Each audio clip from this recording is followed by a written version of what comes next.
Morning. How are you? It's been great, hasn't it?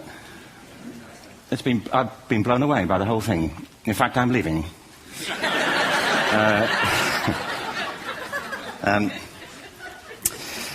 There have been three themes, haven't there, running through the conference, which are relevant to what I want to talk about. One is the extraordinary evidence of human creativity in all of the presentations that we've had and in all the people here. Just the variety of it and the range of it. The second is that it's put us in a place where we have no idea what's going to happen in terms of the future. No idea how this may play out. I have an interest in education. Actually, what I find is everybody has an interest in education. Don't you? I find this very interesting. If you're at a dinner party and you say you work in education, actually, you're not often at dinner parties, frankly. If you work in education, you're not asked, and you're never asked back, curiously. That's I think it strikes me. But if you are, and you say to somebody, they say, what do you do? And you say, you work in education, you can see the blood run from their face. They think, oh my God, why me? It's my one night out all week. But if you ask people about their education, they pin you to the wall. Because it's one of those things that goes deep with people. Am I right? Like religion and money and other things. So I have a big interest in education, and I think we all do. We have a huge vested interest in it, partly because it's education that's meant to take us into this future that we can't grasp. If you think of it, children starting school this year will be retiring in 2065. Nobody has a clue, despite all the expertise that's been on parade for the past 4 days, what the world will look like in 5 years' time. And yet we're meant to be educating them for it.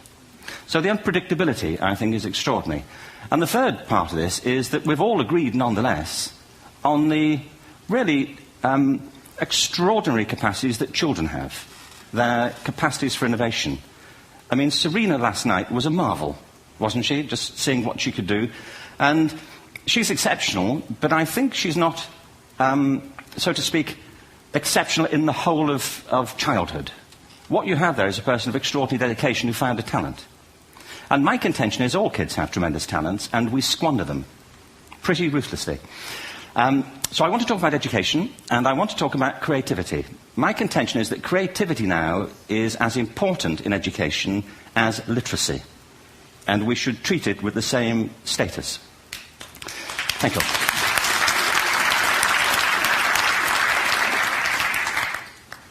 That was it, by the way. Thank you very much. So, 15 minutes left. Well, I was born... No, I had a great story recently, I love telling it, of a little girl who was in a drawing lesson. She was 6, and she was at the back drawing, and the teacher said, this little girl hardly ever paid attention. And in this drawing lesson, she did. And the teacher was fascinated. She went over to her and she said, what are you drawing? And the girl said, I'm drawing a picture of God. And the teacher said, but nobody knows what God looks like. And the girl said, they will in a minute.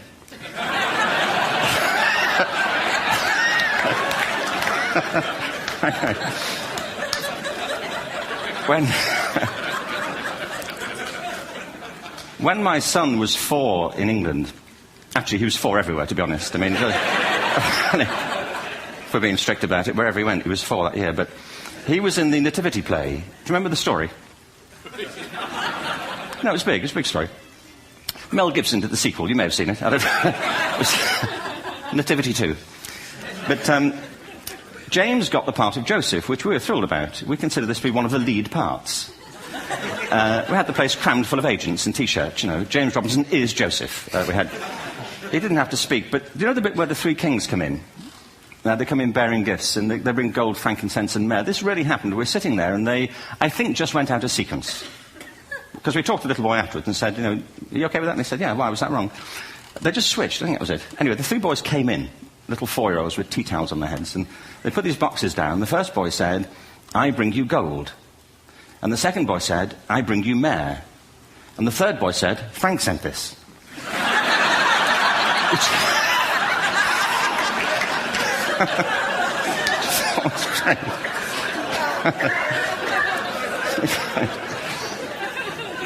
What these things have in common, you see, is that kids will take a chance. If they don't know, they'll have a go. Am I right? They're not frightened of being wrong. Now, I don't mean to say that being wrong is the same thing as being creative. What we do know is, if you're not prepared to be wrong, you'll never come up with anything original. If you're not prepared to be wrong. And by the time they get to be adults, most kids have lost that capacity. They have become frightened of being wrong. And we run our companies this, by the way. We stigmatize mistakes. And we're now running national education systems where mistakes are the worst thing you can make. And the result is that we are educating people out of their creative capacities. Picasso once said this. He said that all children are born artists. The problem is to remain an artist as we grow up. I believe this passionately, that we don't grow into creativity, we grow out of it. Or rather, we get educated out of it. So why is this? I lived in Stratford-on-Avon until about 5 years ago. In fact, we moved from Stratford to Los Angeles. So you can imagine what a seamless transition, this was from LA. Actually, we lived in a place called Snitterfield, just outside Stratford, which is where Shakespeare's father was born. Are you struck by a new thought? I was. You don't think of Shakespeare having a father, do you? Do you? Because you don't think of Shakespeare being a child. Do you? Shakespeare being 7. I never thought of it. I mean, he was 7 at some point. He was in somebody's English class, wasn't he? Do you understand? Really? How annoying would that be?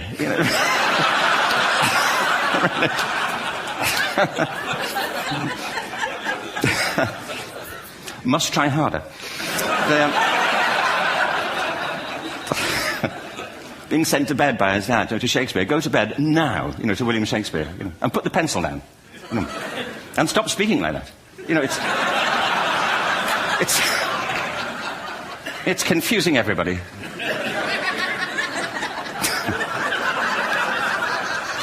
Anyway, we moved from Stratford to Los Angeles, and I just want to say a word about the transition. Actually, my son didn't want to come. I've got 2 kids. He's 21 now, and my daughter's 16. He didn't want to come to Los Angeles. He loved it, but he had a girlfriend in England. This was the love of his life, Sarah. He'd known her for a month. Mind you, they'd had their 4th anniversary by then, because it's a long time when you're 16. Anyway, he was really upset on the plane. He said, "I'll never find another girl like Sarah." And we were rather pleased about that, frankly, because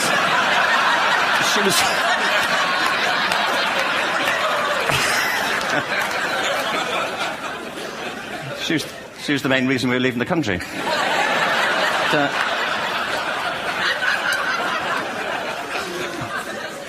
But something strikes you when you move to America and when you travel around the world. Every education system on Earth has the same hierarchy of subjects. Everyone, doesn't matter where you go. You'd think it would be otherwise, but it isn't.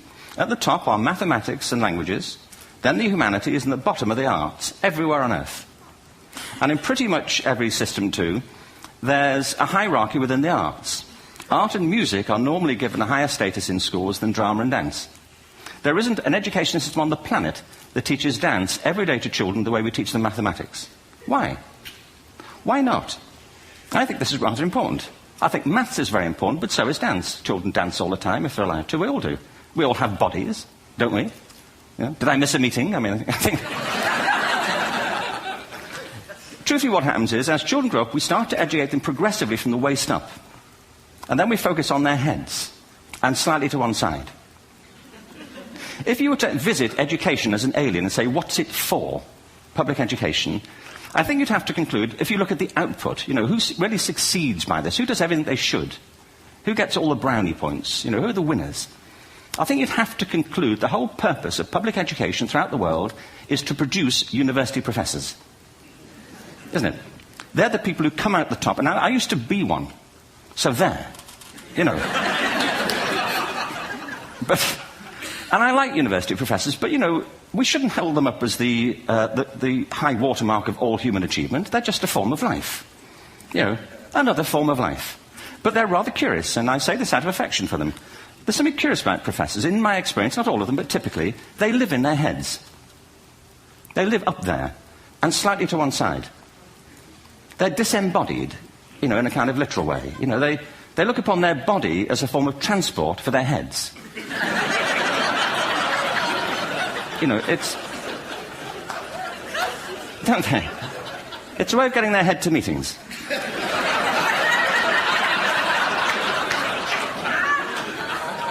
If you want real evidence of out-of-body experiences, by the way, get yourself along to a residential conference for senior academics and pop into the discotheque on the final night. And there you will see it. Grown men and women writhing uncontrollably off the beat. Waiting to end so they can go home and write a paper about it. Now, our education system is predicated on the idea of academic ability. And there's a reason. The whole system was invented around the world. There were no public systems of education really before the 19th century. They all came into being to meet the needs of industrialism. So the hierarchy is rooted on two ideas. Number one, that the most useful subjects for work are at the top. So you were probably steered benignly away from things at school when you were a kid, things you liked, on the grounds you would never get a job doing that. Is that right? Don't do music, you're not going to be a musician. Don't do art, you won't be an artist. Benign advice. Now, profoundly mistaken. The whole world is engulfed in a revolution. And the second is academic ability, which has really come to dominate our view of intelligence because the universities designed the system in their image. If you think of it, the whole system of public education around the world is a protracted process of university entrance. And the consequence is that many highly talented, brilliant, creative people think they're not. Because the thing they were good at school wasn't valued or was actually stigmatized. And I think we can't afford to go on that way. In the next 30 years, according to UNESCO, more people worldwide will be graduating through education than since the beginning of history. More people. And it's the combination of all the things we've talked about, technology and its transformational effect on work, and demography and the huge explosion in population. Suddenly, degrees aren't worth anything. Isn't that true? When I was a student, if you had a degree, you had a job. If you didn't have a job, it's because you didn't want one. And I didn't want one, frankly, so... but now, kids with degrees are often heading home to carry on playing video games. Because you need an MA, where the previous job required a BA, and now you need a PhD for the other. It's a process of academic inflation, and it indicates the whole structure of education is shifting beneath our feet. We need to radically rethink our view of intelligence. We know three things about intelligence. One, it's diverse. We think about the world in all the ways that we experience it. We think visually, we think in sound, we think kinesthetically, we think in abstract terms, we think in movement. Secondly, intelligence is dynamic. If you look at the interactions of a human brain, as we heard yesterday from a number of presentations, intelligence is wonderfully interactive. The brain isn't divided into compartments. In fact, creativity, which I define as the process of having original ideas that have value, more often than not, comes about through the interaction of different disciplinary ways of seeing things. The brain is intentionally... By the way, there's a shaft of nerves that joins the two halves of the brain called the corpus callosum. It's thicker in women. Following on from Helen yesterday, I think this is probably why women are better at multitasking. Because you are. Aren't you? There's a raft of research, but I know it from my personal life. If my wife is cooking a meal at home, which is not often, thankfully, but, if she's doing... she's good at some things. But if she's cooking, she's dealing with people on the phone, she's talking to the kids, she's painting the ceiling, she's doing open heart surgery over here. If I'm cooking, the door is shut, the kids are out, the phone's on the hook. If she comes in, I get annoyed. I say, Terry, please, I'm trying to fry an egg in here.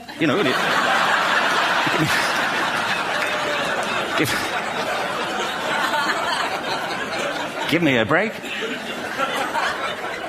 Actually, there was do you know that old philosophical thing? If a tree falls in a forest and nobody hears it, did it happen? Remember that old chestnut? I saw a great T-shirt recently which said, if a man speaks his mind in a forest and no woman hears him, is he still wrong?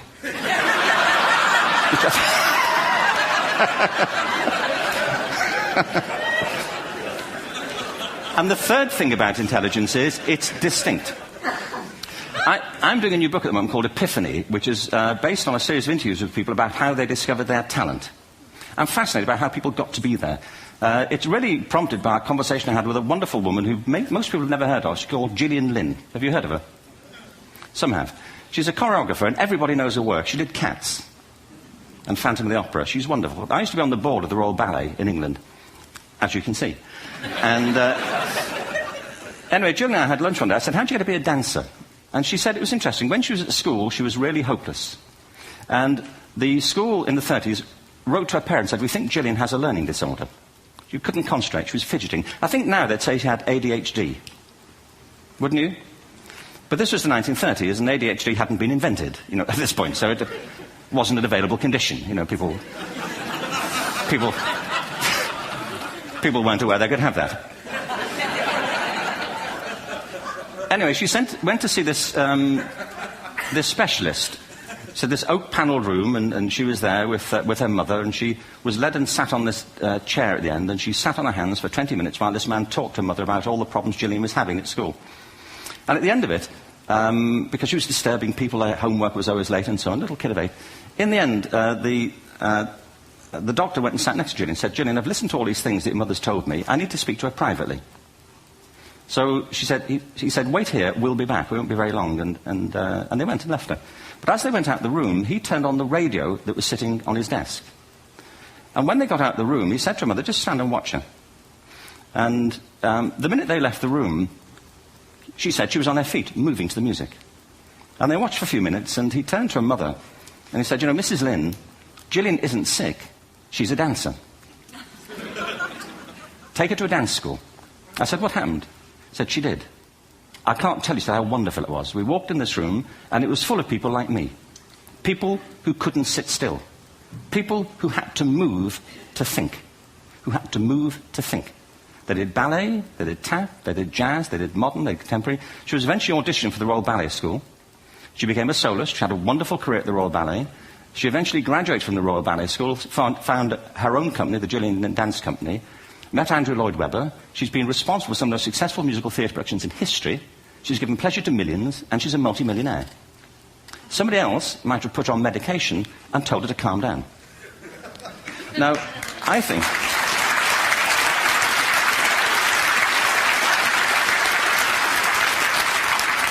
What I think it comes to is this. Al Gore spoke the other night about ecology and the revolution that was triggered by Rachel Carson. I believe our only hope for the future is to adopt a new conception of human ecology, one in which we start to reconstitute our conception of the richness of human capacity. Our education system has mined our minds in the way that we strip-mine the earth for a particular commodity, and for the future it won't serve us. We have to rethink the fundamental principles on which we're educating our children. There was a wonderful quote by Jonas Salk, who said, if all the insects were to disappear from the earth, within 50 years, all life on earth would end. If all human beings disappeared from the earth, within 50 years, all forms of life would flourish. And he's right. What TED celebrates is the gift of the human imagination. We have to be careful now that we use this gift wisely and that we avert some of the scenarios that we've talked about. And the only way we'll do it is by seeing our creative capacities for the richness they are and seeing our children for the hope that they are. And our task is to educate their whole being so they can face this future. By the way, we may not see this future, but they will. And our job is to help them make something of it. Thank you very much. Bravo. Here, here. Good.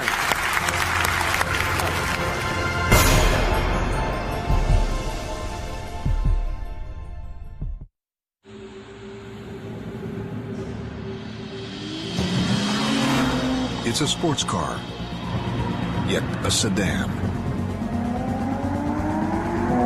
Powerful, yet fuel efficient. Modern, yet timeless. Introducing the new BMW 3 Series, our most advanced 3 yet.